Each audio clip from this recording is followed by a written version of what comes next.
speaking of another huge figure in the sport, Khabib Nurmagomedov. You covered this on Ringside for us. Tax issues for the Eagle. I'm going to let you take this away. Break it down for us, but people maybe missed the story. What's going on with Khabib and his taxes, and why could it? Maybe it opens the door to a possible UFC return and going against Mama's wishes to never fight again.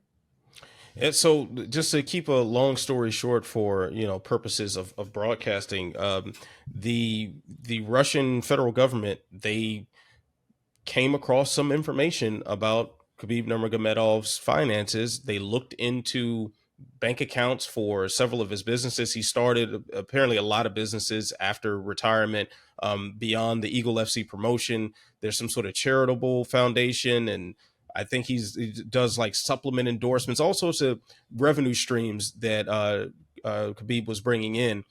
And now it looks like that some of his money that was supposed to go to taxes for the Russian government went outside the country to fund other investments in Istanbul and, well, the whole country of Turkey. I'm sure if it was just specifically to Istanbul, Turkey, and the United Arab Emirates. So yeah, he's under a bit of scrutiny right now. Now, one thing I didn't try to get into in the article, and this would take a lot more time than that would totally destroyed our deadline to get things published in a timely fashion. But I know that there is a lot intertwined as far as the Russian-Ukraine war and where some factions in Dagestan lie and all of this. So there's a lot of mixing and meddling and conspiracy theories and everything surrounding it. But long story short, Khabib is in a little financial trouble. Right now, they estimate his debt to be somewhere north of $3 million US. And obviously, that's not a small amount of money. We know Khabib is one of the top earners in the sport's history. I think I wrote something about where his place was among UFC fighters of what they had earned total, but I know he was high up on the list. He was definitely in the top 10. I want to say he was even top 5. So he's made a lot of money. Doesn't mean that any of it's liquid. That doesn't mean that was pre-taxed or post-tax or whatever. There's a lot to uncover in this. I imagine we're not hearing the end of this story, but if you ask me to check the temperature, I do think this means that Khabib is going to find his way back into the cage. We've seen this happen with a million fighters time and time again. It's a tried and true story. Boxing and MMA, kickboxing have all seen, a legend walk away and come back because they need the money. We've seen Chuck Liddell do it. We saw James Toney try fighting in the UFC because of it. We've seen a lot of iterations of this, and it never quite ends well. We'll see what happens, man. But I would bet my money on Khabib fighting in the UFC in the near future. And you, in your piece, you throw out several options, and I'll add another one in there.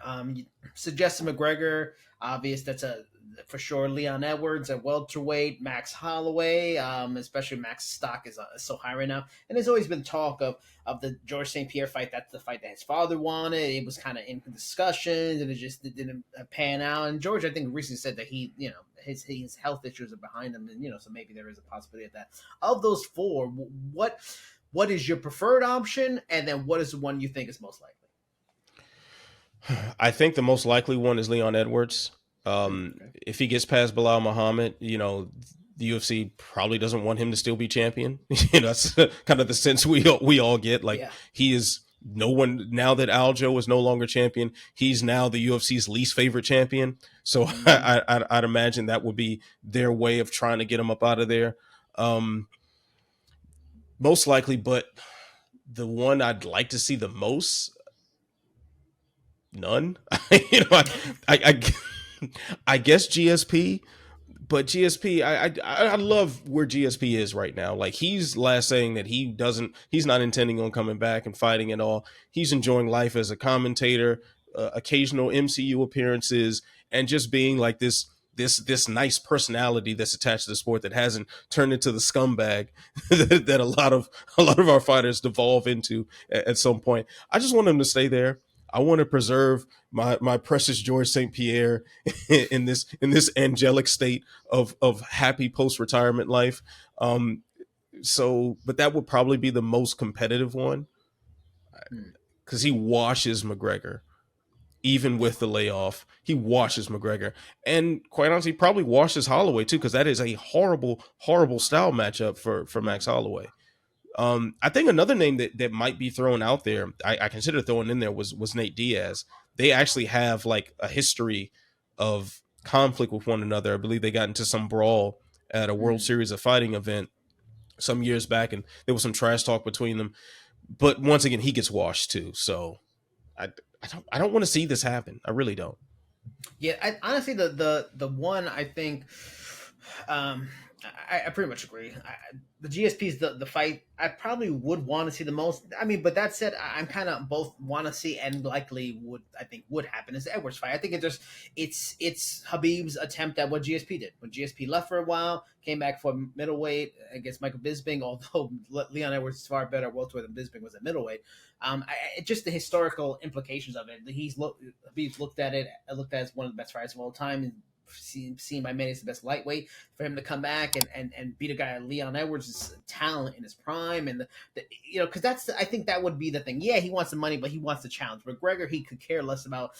Even if it made him a lot of money, Holloway, you said, is probably a matchup that he usually wins. So that challenge, going up in weight, trying to win a second title against a guy that's in his prime, I think that'd be fascinating.